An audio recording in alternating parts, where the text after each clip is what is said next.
Pinaglalaroan ka na ng mga kasama mo, ano?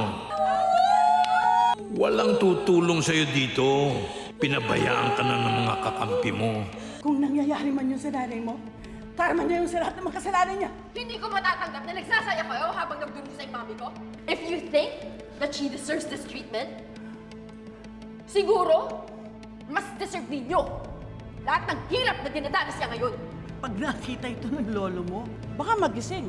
Matatawa kay Moira. Moira has money. Kaya siya nakakapagbayad ng gun for hire. Do you think Zoe is helping her? Hindi pa nakabisita ng personal si Zoe sa nanay niya. So it's definitely somebody else. Pero ang hirap lang kasi makita yung nanay mong nahihirapan dito. Basta Zoe, hindi na tayo mag-aaway. Pasensya na. Madalos-dalos ako. Anak ko, Kailangan ko makuha ang good side mo, Annalyn. sana totoo mapagkakatiwalaan talaga kita, Zoe.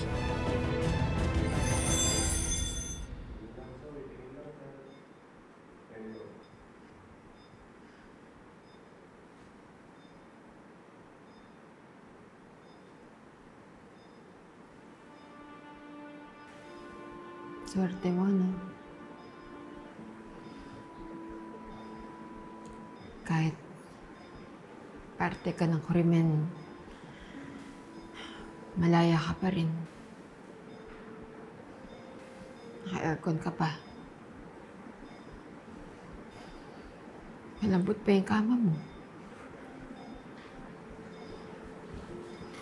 Di katulad ng mami ko.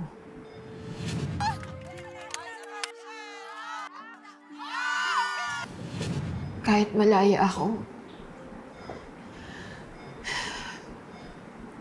hirap na hirap pa rin ako. Hindi ko man lang madalo yung mami ko. Alam mo yun?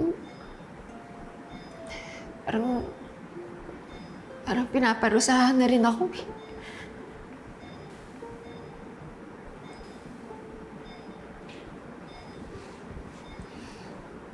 Alam mo,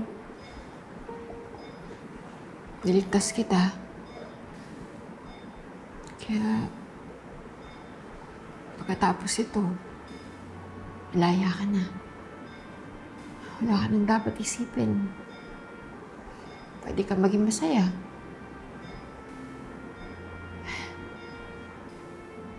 Mabuti ka pa. You have freedom. Ano ba yun? Wala kang iniintindi. Hindi ka maging masaya. Wala kang bigat na pinapasan. Pero ako, pag nabulgar ang lahat, sigurado ako, makukulong din ako.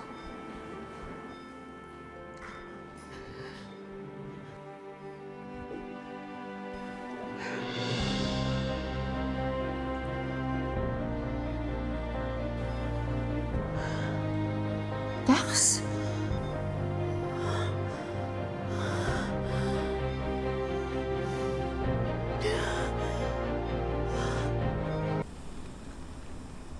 Pa-asikaso na lang please, ha?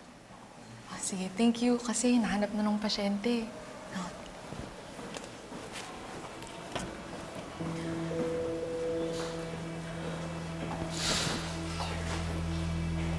Excuse me, miss? Hello po. Can I talk to Dr. Carlos Benitez? Ay, sorry po. Wala po si Dr. Benitez. Naka-leave po siya ngayon. Naka-leave. Nagbakasyon ba siya? Ay, hindi po. Hindi ko po alam eh. Is it okay if you give me his address? Naku, ma'am. Pasensya na po. Hindi po pwedeng sabihin yun eh. Sabihan ko na lang po si Doc Benitez pag pumasok na po siya na hinahanap niyo siya. May I know your name na lang po? No, it's okay. Thank you. Thank you.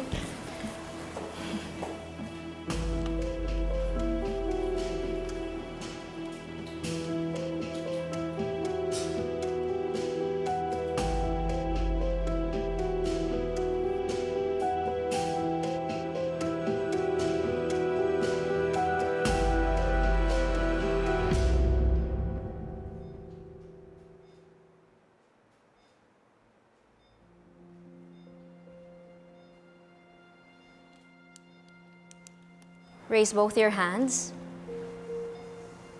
Huwag mong ibababa for 10 seconds. Close your eyes.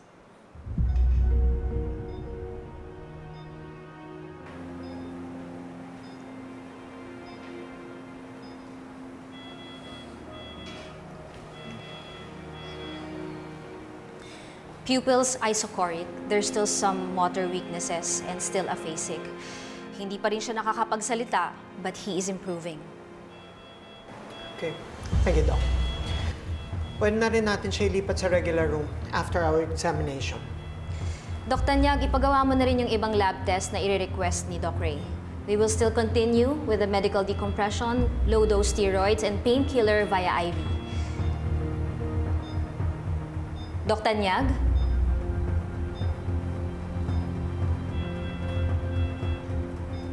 Zoe, are you with us? Doc Tanyag, are you okay? Opo. Just do the lab tests. Yes po, Dok. Sige, alis na ako.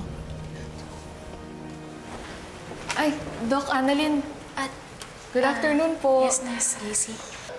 Doc, magkikita po ba kayo ni Doc Benitez? Opo. Papunta ako sa kanila ngayon eh. Bakit po? Kasi po may naghahanap po sa kanyang kaibigan niya na galing po sa US. Excuse me? Kilala mo si Doc Carlos Benitez? Ay, opo. Asawa po ni Doc Carlos Benitez yung nanay po ni Doc Annalyn. Si Ma'am Lynette po. Oh, really? What a wonderful coincidence. Magkano po kayo? Sige po. Thanks. Bakit niyo po natanong sino po sila? No, I'm just dying to meet his wife. Gusto niyo pong makita si nanay? No. I mean, si Doc Carlos. Pasyente niya ako dati sa US. Since nandito na ulit ako sa Pilipinas, I want to surprise him sana. I am Irene. You are? Doktora Annalyn Santos po. Neurosurgery resident po ako dito sa East Ridge. Oh, wow, Doc. Pareho pala kayo ng specialty ni Doc Carlos. Opo. Pero pasensya na po kayo wala po kasi siya ngayon dito, naka-leave po siya eh. Araw eh. But, do you think you can take me to him?